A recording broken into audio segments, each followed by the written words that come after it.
Hi everyone, আজ আমি আমার আরেকটা স্টোরি শেয়ার করতে চাই আপনাদের সাথে। সো এটা ছিল আমাদের ইন্ডিয়ান ক্লায়েন্টের একটা প্রজেক্ট এবং এটা আমার কনফিডেন্স লেভেল অনেক লেভেলে বাড়িয়ে দিয়েছিল। সো গাইস, ক্লায়েন্টের জন্য আমি একটা রিয়েল এস্টেট ওয়েবসাইট ডেভেলপ করেছিলাম। ফ্রন্ট এন্ডটা কমপ্লিটলি বিল্ড করেছিলাম HTML, CSS, জাভাস্ক্রিপ্ট আর বুটস্ট্র্যাপ ইউজ করে। সো ক্লিন ডিজাইন ছিল, রেসপন্সিভ ডিজাইন ছিল, আর ফাস্ট লোডিং ছিল অনেকটা। তো এই সব কিছুর উপরে বিশেষ করে ফোকাস করেছিলাম। প্রজেক্টটা কমপ্লিট করতে আমার প্রায় 2 থেকে 3 মাস, 2 থেকে আড়াই মাস মতো সময় লেগেছিল এবং প্রজেক্টটা কমপ্লিট করার পরে ক্লায়েন্ট অনেক বেশি হ্যাপি ছিল। প্রজেক্ট ডেলিভারি করলাম। প্রজেক্ট ডেলিভারি করার উইদিন 6 or 7 মান্থের মধ্যে ক্লায়েন্ট অনেক বেশি গ্রো করেছিল, ক্লায়েন্টের বিজনেস।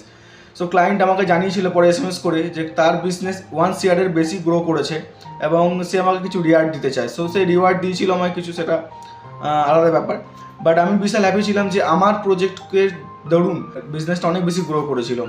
লাইক সো প্রজেক্টটা কমপ্লিট করার পরে তাকে আমি রিকোয়েস্ট করেছিলাম যে যদি অন্য কোনো কেউ থাকে আপনার চেনাশোনা, আপনার এরকম প্রজেক্ট করতে চায় তো আমার সাথে যোগাযোগ করতে বলবেন, I can help them also. Okay, so client এভাবে আমাকে অনেক বেশি প্রজেক্ট পাইয়ে দিয়েছিল, অনেকের প্রজেক্ট আমাকে নিয়ে এসেছিলো আমার কাছে, আমি সেগুলো সাকসেসফুল করেছিলাম। তো বন্ধুরা, একটা জিনিস মাথায় রাখতে হবে, ক্লায়েন্টকে স্যাটিসফ্যাকশান দেওয়া বা ক্লায়েন্টকে স্যাটিসফাই করতে হবে তোমাকে তার কাজের মাধ্যমে।